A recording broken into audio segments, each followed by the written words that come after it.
Assalamualaikum warahmatullahi wabarakatuh. Balik lagi di acara Kebun Desain Ngevlog.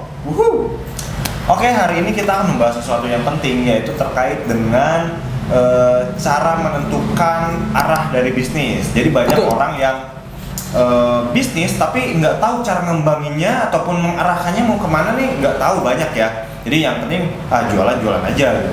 Padahal menurut kita sebaiknya kalau kita memang jualan itu lebih ingin berkembang gitu jualannya, enggak betul. yang penting jualan aja gitu kan.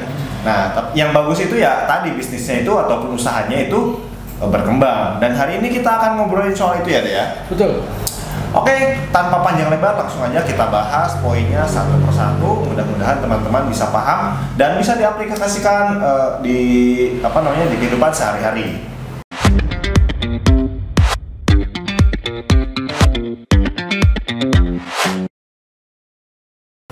Oke, materi ini gue ambil dari situs karinop.co.id ya. Oke. Seperti itu. Nah, jadi sebenarnya benar tadi yang dikatakan oleh Dino, banyak yang kita sudah berwirausaha, terus juga udah menentukan produknya apa gitu kan. Tapi bingung kita mau ke arah mana gitu. Jalan dari usaha ini tuh mau kemana pada saat tengah-tengah perjalanan seperti itu. Nah, cara untuk memecahkan masalah tersebut adalah dengan namanya bisnis model kanvas. Oke, istilahnya ya. BMC. Istilahnya bisnis model kanvas. Ya. Itu istilah yang kita perkenalkan ya. Iya, kanvas model lah, Kanvas model. Nah, gue nggak akan terlalu banyak ngasih teori, tapi langsung kepada prakteknya ya. Oke, boleh. Jadi kita akan memetakan kanvas bisnis model seperti ini. Nah, cara ngisinya seperti apa? Oke, gimana nih cara ngisinya nih? Cara ngisinya itu kan tadi udah ada kerangkanya ya. Ya, nah, kolom-kolomnya lah ya. Kolom-kolomnya sudah ada. Nah, cara mengisinya bagaimana? Nah, gua udah rangkum menjadi 9 pertanyaan. Oke. Nah, yang pertama itu kita mulai dari customer segment. Customer segment. Iya, customer segment. Jadi, siapa yang akan membeli produk kita dan siapa yang mau membayar produk kita. Oke, poin pertama customer segment, siapa yang mau membeli produk kita dan siapa yang akan membayar produk kita tersebut. Oke. Nah, di sini gue mau ngasih contoh studi kasusnya tentang usaha Strawberry 24. Nah, misalnya nama usaha Strawberry 24. Oke, yang pertama itu menggunakan customer segment. Nah, ini kolom yang pertama gue isi seperti ini. Jadi segmentasi pasar kita itu adalah anak-anak, wisatawan lokal, sama pecinta makanan sehat. Oke. Resto dan kafe.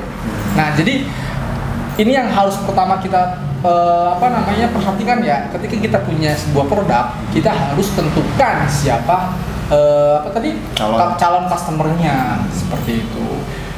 Oke, itu yang pertama. Jadi diingat-ingat ya. Apa tadi? Customer segmen pembelinya ya. Iya.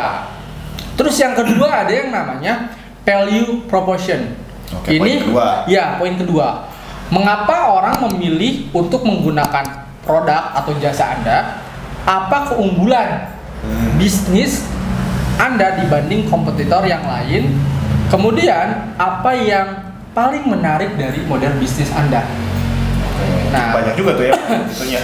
Kita isi nih kolom yang kedua ini. Nah, kolom kedua kita isi value proposition-nya seperti ini.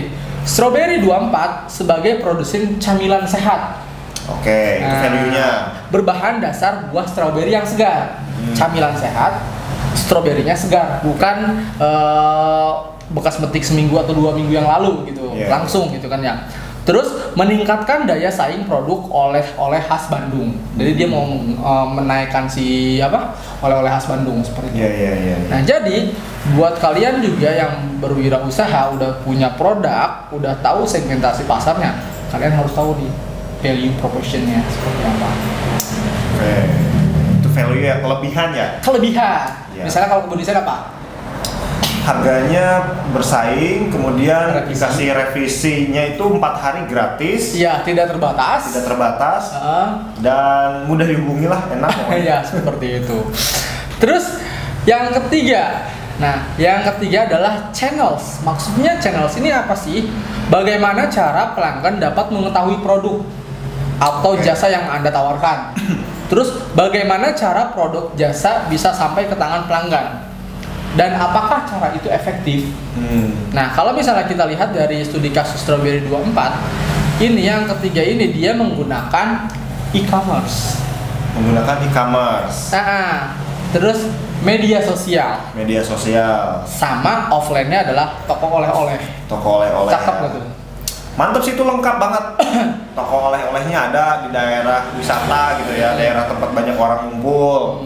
Kemudian e-commerce-nya ada, ditambah media sosial untuk engagementnya. Media sosialnya buat ya biar dikenal banyak orang. Iya betul, buat engagementnya seperti itu. Itu udah lengkap sekali ya. Nah jadi sekarang pun kalau misalnya kita mau mengembangkan bisnis dengan channel tersebut itu udah top lah pokoknya. Kalian harus memikirkan online-nya seperti apa, untuk maksudnya untuk channel online-nya seperti apa dan channel offline-nya itu seperti apa. Channel itu maksudnya penyaluran distribusi barangnya, produknya gitu ya. Itu untuk mengetahui dari penjual kepada pembeli konsumen seperti itu. Itu yang ketiga. Nah, terus yang keempat, ini yang namanya customer relationship.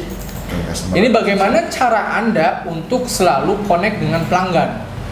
Bagaimana Anda memastikan pelanggan puas setelah menggunakan produk atau jasa Anda. Jadi harus dipikirkan tuh si pelanggan puas nggak sih dengan kita gitu. Kemudian bagaimana si pelanggan biar menjadi puas itu, apa caranya? Nah, kalau di Strawberry 24 nih caranya adalah menggunakan diskon dan promo ke toko oleh-oleh.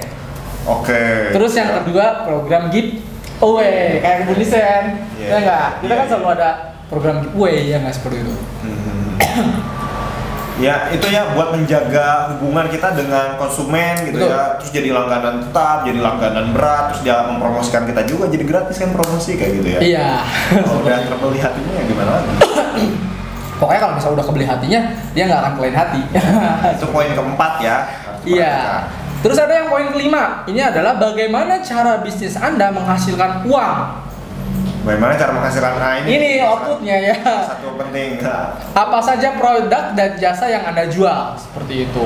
Nah, kalau di kasus yang ini tentang Strawberry 24, ini ada gue lihat contekan dulu bentar ya.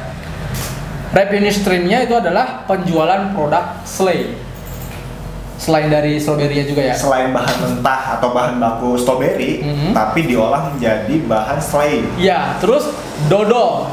Jadi dodol juga bahan olahannya. Iya, sirup strawberry. Jadi sirup juga. Terus ada lagi yang keren nih, kunjungan wisata ke tempat produksi Strawberry 24. Oh, kayak metik sendiri gitu ya kan. Orang seneng tuh, lihat gitu, metik sendiri terus makan langsung kayak gitu. Iya, gitu. Itu adalah yang kelima. Poin kelima ya. Terus ada juga yang poin keenam. Ini yang namanya key activities. Ini adalah apa kegiatan yang Anda lakukan untuk menciptakan value proposition tadi ya, value propositionnya untuk menciptakan kelebihan dari produknya itu. Dan iya, apa strategi yang bisnis Anda lakukan sehingga target perusahaan dapat tercapai. Nah, kita lihat nih di poin yang keenam.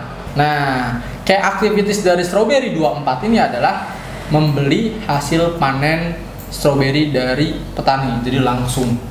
Nggak lewat tengkulak, nggak lewat supermarket lain seperti itu, tapi langsung. Untuk apa? Untuk produk strawberry-nya terjamin kesegarannya, gitu. Untuk mencapai value proposition tadi.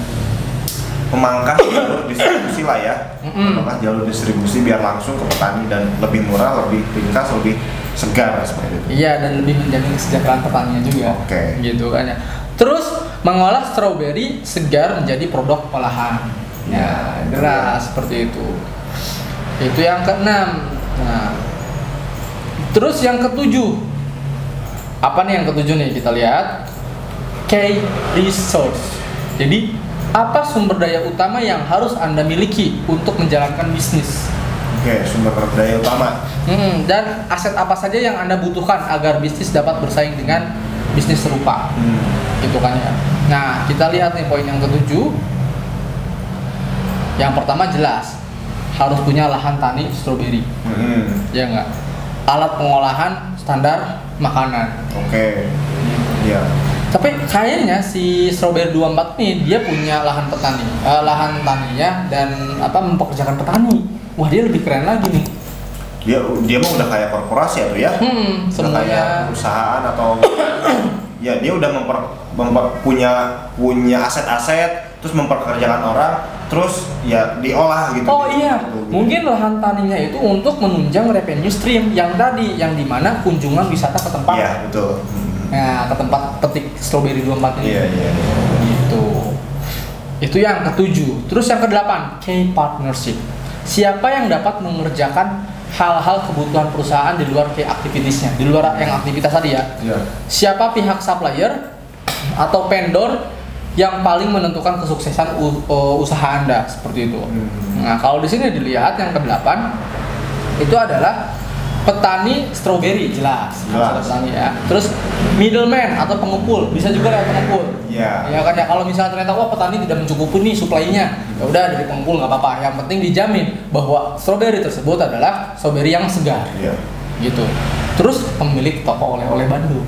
Iya juga ya. Terus juga sebenarnya ini ada bisa tambahan lagi nih ya kalau menurut saya, e-commerce.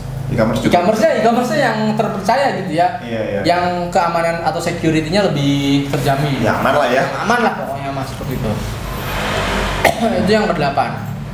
Nah, kemudian yang terakhir ini yang ke-9, cost structure atau pengeluaran apa saja yang dibutuhkan untuk menjalankan model bisnis ini.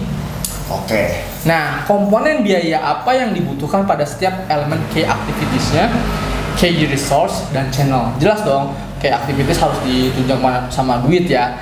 Resource-nya juga seperti SDM dan lain-lain juga harus pakai duit. Marketing untuk channels-nya juga harus menggunakan uang gitu. Jadi ada cost struktur di sini. Ya itulah ya, ngerti struktur ya. Pengeluaran. Intinya pengeluaran. Nah, apa aja untuk cost struktur ini kalau di Strawberry 24? Bahan baku dan buah stroberi yang segar, itu harus pakai duit belinya, gaji pegawai, proses pengolahan produk, bener nggak? Iya. Terus biaya marketing, ya. Terus biaya kemasan dan packaging. Nah, ini yang paling penting adalah kemasan dan packaging harus bagus. Iya. Dan harus mempercayakan kepada kebun desain. Ya seperti itu ya. Jadi pembahasan kita, kalau misalkan teman-teman masih belum ngerti, itu bisa ditonton lagi video ini terus berulang dari 1 sampai 9 ya. Itu biar mengerti, biar paham. Kita udah jelasin secara detail, ringkas, padat, dan langsung pada intinya. Ya. Oke, terima kasih, mudah-mudahan bermanfaat. Kalau misalkan teman-teman ada pertanyaan, itu langsung aja di kolom komentar gitu ya. Jangan lupa di-share video ini ke teman-teman, dan jangan lupa juga buat di-subscribe tentunya. Oke, thank you, bye-bye.